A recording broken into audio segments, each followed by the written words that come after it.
YouTube, it's Missy, and today I'm here to share with you guys my part 2 in my mid of the year update checkup video. Yeah, so I told you guys in my last video that I wanted to talk about my around the year in 52 books goals. There are 52 categories, and I have finished 12 out of the 52 after looking through all of the books and matching up what I have.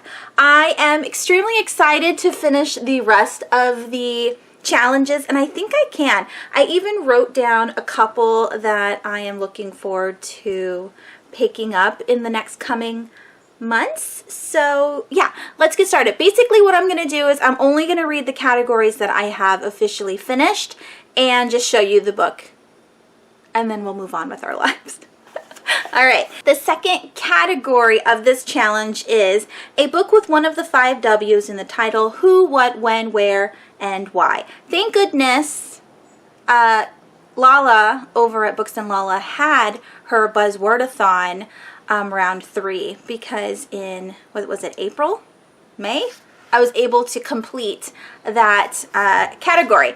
And I read These Children Who Come at You with Knives and Other Fairy Stories, or Fairy Tale Stories, by Jim Nymphel. Now, because I am sharing these books with you guys, I will leave my Goodreads reviews down below if you're interested in checking those out. I will also leave timestamps to all of these books. I'm not going to mini review all of these things because I have already done so. Just know that this is a collection of short stories. They are very good, super funny, and because of that I went and bought Lockjaw, it's called Slackjaw, which is this author's autobiography.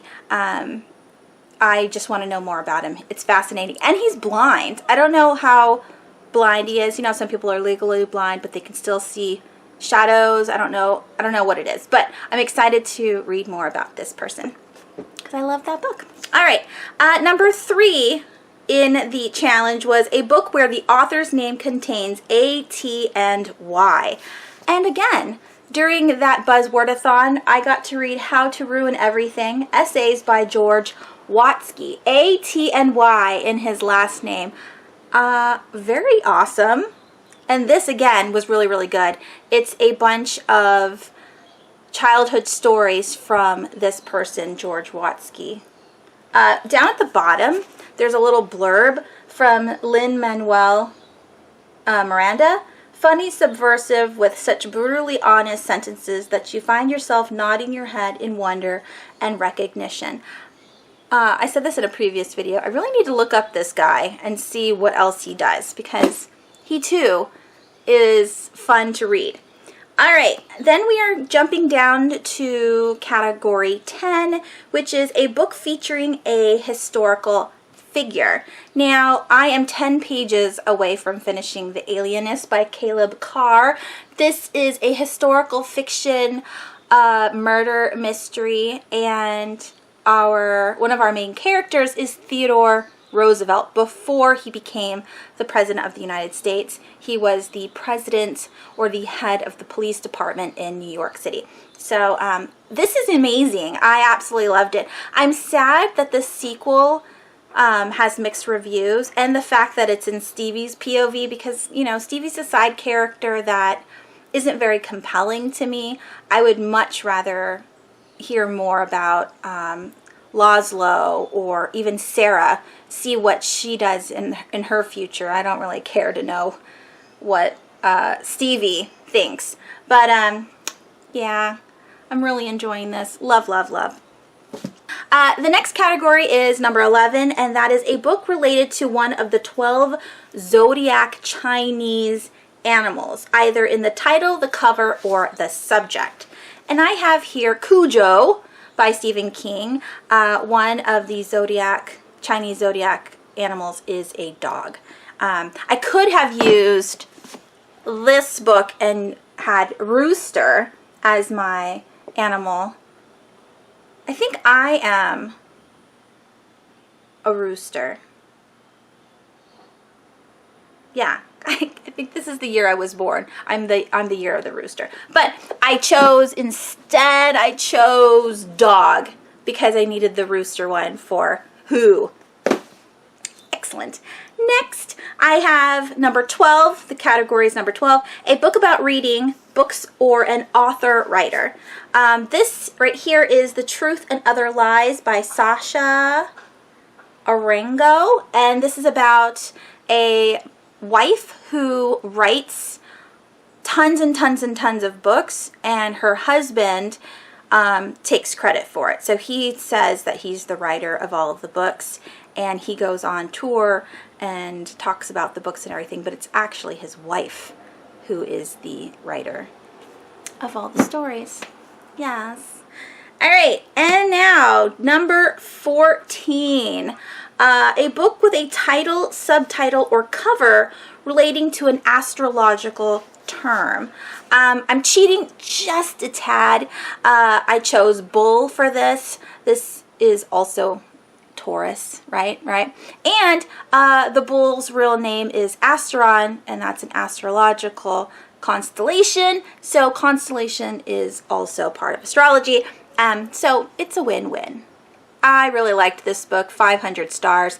Definitely pick this up if you enjoy mythology, Greek mythology, minotaurs, poetry, but with, a modern twist, like a slang and, more modern, but not modern poetry. There's still rhyming in there. All right. Then we go to number 31, and that is a children's classic you've never read. So far this year, I haven't read many children's classics, but I did read Through the Looking Glass for the first time by Lewis Carroll. I have read Alice's Adventures in Wonderland twice before, but Through the Looking Glass was my first go this year. So that counts. Yay! All right, next we have number 32, and that is a book with more than 500 pages. And we have here Everything's Eventual by Stephen King. A lot of his books are more than 500 pages. This one in particular just so happens to be more than 500 and one that I've completed. I've started several Stephen King books this year that are more than 500 pages, but I did not finish them yet. This one is a collection of short stories, which I absolutely loved. And this one is the one that has, let me double check.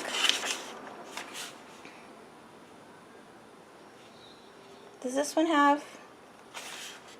Oh yeah, this one has 1408 in it, which by the way I purchased, so I do want to watch that movie sometime. Not today though, because today's the last day before I go on vacation.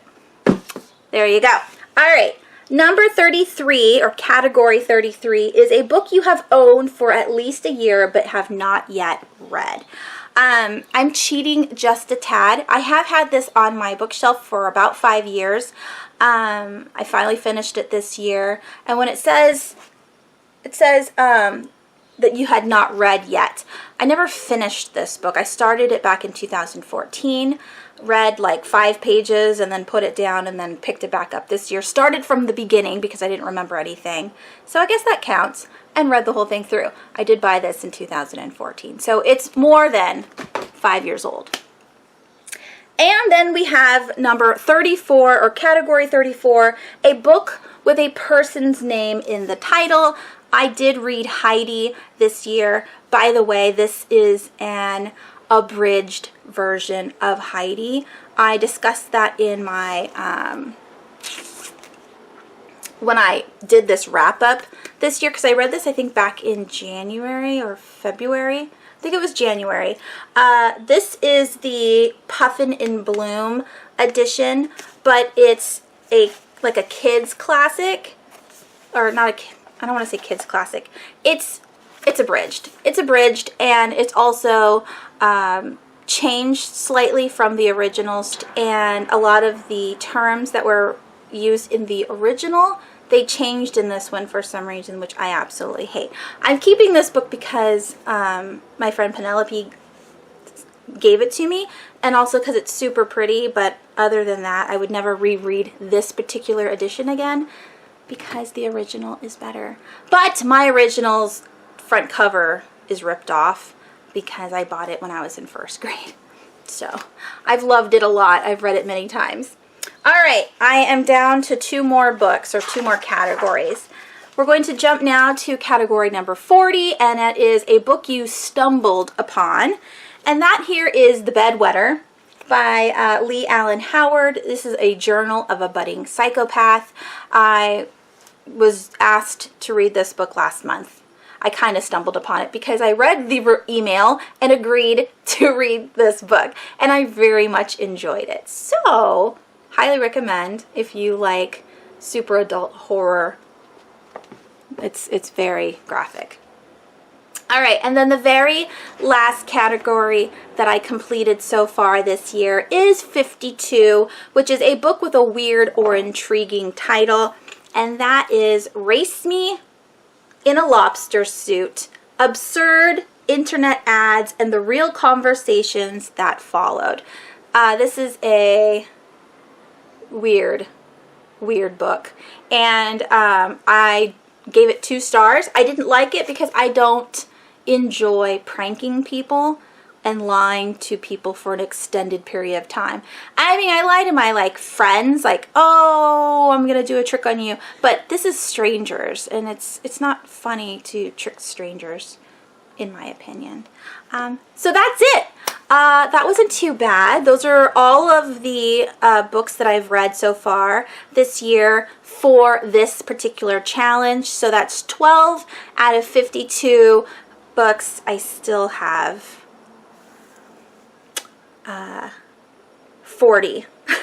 I can count, right?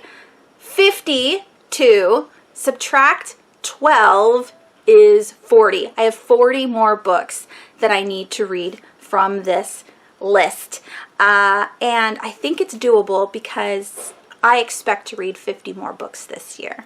So, keeping my fingers crossed. Let me know down below if you are participating in the Around the Year and 52 books and how many books you have completed this year. Because last year I completed quite a few, but I was only able to do that because I picked all the books out of the pile that I had read last year and added it to the list after the fact. I couldn't have done it if I chose all the books ahead of time because sticking to a TBR is really hard. So, yay, I finished some. Anyways, that is it. I hope you guys are doing well. Have a wonderful, wonderful week, and I will see you when I get back. Thanks for watching. Bye!